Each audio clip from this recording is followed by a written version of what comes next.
श्री स्वामी समर्थ मित्रांनो, आज आपण चाललो आहोत स्वामींच्या मंदिरामध्ये. त्या मंदिरामध्ये जाण्याची माझी खूप दिवसापासून इच्छा होती, पण काही जायला योग लागलाच नाही. ते म्हणतात ना, स्वामीनं बोलवल्याशिवाय योग लागत नाही. तर आज स्वामीनं बोलवलं होतं आणि आज होता गुरुवार, तर मी जात होते स्वामींच्या मंदिरमध्ये जायचं म्हणून असं काही फिक्स नव्हतं, पण अचानक फिक्स झालं.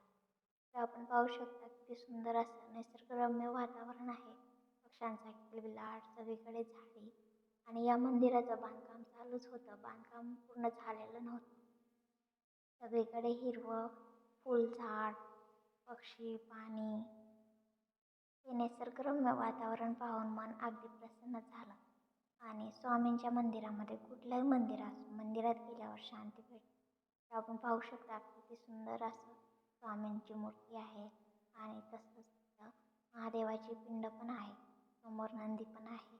आपण पाहू शकता किती सुंदर असं हे मंदिर आहे.